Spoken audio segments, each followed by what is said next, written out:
Եվ այսպես ուշադրություն, մինչ Ալիևը գտնվում էր Պեկինում, ստորագրում էր Չինաստանի հետ ռազմավարական նշանակություն ունեցող պայմանագիր, չինացի գիտնականները եւ հետազոտական հատուկ խմբերը, որոնք զբաղվում են երկիր մոլորակի տարբեր ակտիվ սեյսմիկ գոտիների ուսումնասիրություններով, վերջին շրջանում Բաքվում շատ էր ցնցումներ տեղի ունենում եւ դա անհանգստացրել էր ադրբեջանական իշխանություններին, դիմել էին չինական մի ընկերության, որը պետքա այսպես ասած կանխատեսում տար հնարավոր ցնցումների մասին եւ ըստ տարբեր շրջանառվող տեղեկատվությունների նրանք մոտ ապագայում, այսինքն մի քանի ամսվա մեջ շատ ուժեղ ցնցումներ երկրաշարժեր են նկատում, որ հնարավոր է դրանք տեղի ունենան Բաքվում։ Խնդիրը հետևյալն է, որ այնքան վատ է այսօր Ադրբեջանի մանավանդ մայրաքաղաք Բաքվի բնապահպանական վիճակը, բոլոր նորմերը խախտված են։ Հիմնականում այդ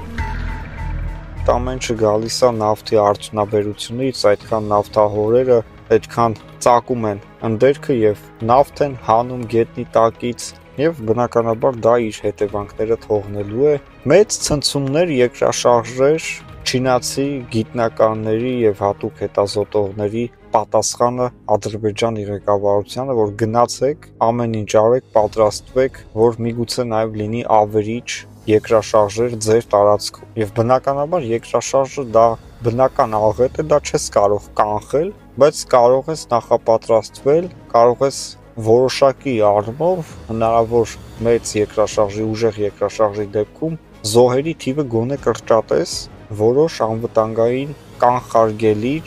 գործողություններ իրականացնելով, այսինքն ժողովրդիդ պատրաստես երկրաշարժի, կարողանաս ճիշտ տարհանում կազմակերպել, դու որոշակի առումով ավելի քիչ զոհեր կտաս, բայց ոչ մեկ չի կարող ասի, թե դա երբ կլինի, որ օրը, որ ժամին, գիշերը կլինի, թե ցերեկը կլինի, եղավ։ Ադրբեջանցիները օրինակ երջանկանում էին, երբ որ տեղի է ունեցել հայկական սպիտակ երկրաշարժը, իրենք ուրախ էին եւ դա համարում էին նաեւ հայերին պատիժ, որ հայերը ըստ իրանց կոտորվել են ադրբեջանցիները հայերի ձեռքով եւ դա էլ պատիժ էր հայերին իրենց ահլահի կողմից։ Եթե նման պատիժներ գոյություն ունենային, ապա Ադրբեջանի եւ Թուրքիայի համար վաղուց այս կյանքը ավարտված պետք է լիներ հայոց ցեղասպանությունը իրականացնելուց հետո, հայ ազգին ամբողջ աշխարհով մեկ ցրելուց հետո, ռուսների եւ թուրքերի գործն էր ցեղասպանությունը։ Ռուսները խլեցին հայոց պետականությունը, թուրքերն էլ տիրացան դրա կեսին։ Հայաստանը դարձավ սովետական միության մի մաս, Թուրքիան էլ տիրացավ Հայաստանի Հանրապետության տարածքներին, Կարսին, Ադրբեջանն էլ Ղարաբաղին ու Նախիջևան։ Եվ Լեննականի այսօրվա քաղաքապետը ասում է դուք պետք է ռուսներին շնորհակալ լինեք, որ այսքան հող է մնացել գոնե, այսինքն Հայաստանում այս տարածքները դեռևս կան, մենք չենք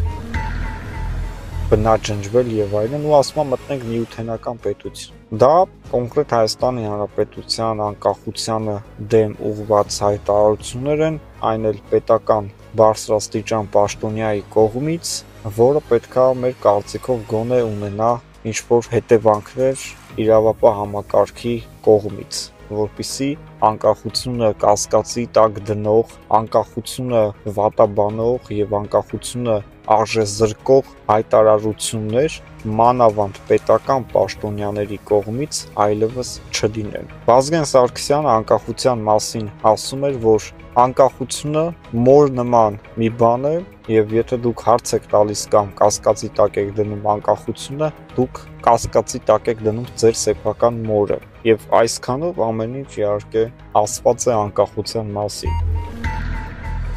Եվ այսպես ուշադրություն, Ռուսաստանի Դաշնությունը հայտարարել է հետևյալը, որ Ֆրանսիան խանգարում է, որ ստորագրվի Հայաստանի եւ Ադրբեջանի միջև խաղաղության համաձայնագիրը։ Ադրբեջանի նախագահը մի քանի օրեր առաջ էր նման հայտարարություն արել, կրկին մեղադրելով Ֆրանսիային, որ Ֆրանսիա խանգարում է, Ֆրանսիան այս ինչ անում եւ այլն, այսինքն Ռուսաստանը եւ Ադրբեջանը այս հարցում ունեն մեկ կարծիք եւ մեկ Ալիևն նույն բանը ասում, մեկ Զախարովան նույն բանը ասում, չես հասկանում, իրանք ում են ներկայացնում Ադրբեջանին, թե Ռուսաստանին։ Բայց ինչ է անում Ֆրանսիան, որ խանգարում է, որ չստորագրվի խաղաղության համաձայնագիրը։ Այդ ինչ է արել։ Ադրբեջանն ասում է, Հայաստանը պետքա փոխի իր սահմանադրությունը, որտեղ որ կա այսպիսի մի կետ, որը որ ենթադրում է, որ Հայաստանը եւ Ղարաբաղը պետքա միանան, Ղարաբաղը պետքա դառնա Հայաստանի մի մասը։ Ֆրանսիան երբեք չի ասել, որ Ղարաբաղը պետքա դառնա Հայաստանի մի մասը։ Ֆրանսիան երբեք չի ասել, որ ինքը խառնվում է այս բանակցություններին կամ ինքը որևէ ակնկալիք ունի կամ ինքը դեմ է, որ Հայաստանը ինչ-որ մի զիջման գնա կամ չգնա։ Ավելին, հենց Եվրոպայում է, որ Հայաստանի կառավարությունը ճանաչել է Ադրբեջանի տարածքային ամբողջականությունը, իսկ Ադրբեջանը Հայաստանի Հանրապետությանը։ Ինչ է արել Ռուսաստանը? Ռուսաստանն է ամեն ինչ խանգարել, Ռուսաստանն է կրակի վրա բենզին լցրել եւ թեժացրել այն տարիների ընթացքում։ Հենց միջնորդն էլ ռուսների եւ այսպես ասած մեր միջև եղել է Բելարուսի նախագահ Լուկաշենկո։ Երկար տարիներ շարունակ Ալիևից վերցրել է փոխանցել Երևանին, այստեղից վերցրել է փոխանցել Պուտինին, եղել է այդ ամեն հարցերի միջնորդը ու եղել է խնդիր։ Ավելի լավ է Հայաստան եւ Ադրբեջան իրենց խնդիրները դեմ առ դեմ նստեն քննարկեն առանց միջնորդների, որտեղ պետքա միջնորդներին եւս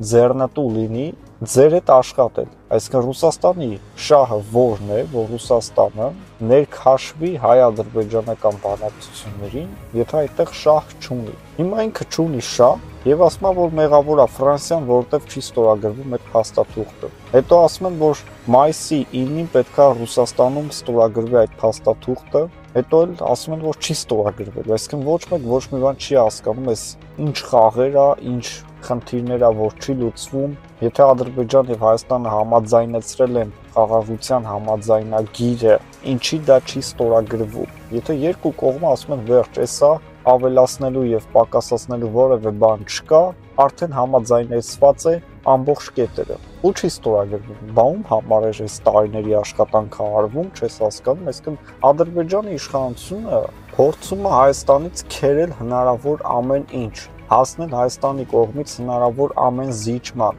ինչը որ չի ստացվելու եւ որը որ վերելու արդեն խաղաղության համաձայնագրի այս տեքստով ստորագրման։ Եվ ասենք թե սահմանադրության փոփոխության հարց դրվեց։ Կա այդպիսի մի հատ հայ, որ կգնա ու կքվեարկի այո, կողմ եմ, թող փոխվի սահմանադրությունը, որ ստորագրվի խաղաղության համաձայնագիր։ Ոչ մեկ չի գնա եւ չի ստորագրի, չի դնի այո, ոչ մի բան չի անի, որը կլինի դրական։ Հայ ժողովուրդը կտրականապես դեմ է Ադրբեջանի պահանջով Հայաստանի Հանրապետություն ցանկացած ինչ-որ որոշում ընդունելու կամ սահմանադրություն փոփոխելու հարցերի։ Եվ դա նաև ՄԱԿ-ի կանոնադրությանն է դեմ, այսինքն Ադրբեջանը ով է, որ խառնվի Հայաստանի ներքին գործերի։ Եթե դա չի վնասում Ադրբեջանին, Ադրբեջանը խնդիր չպետք է ունենա։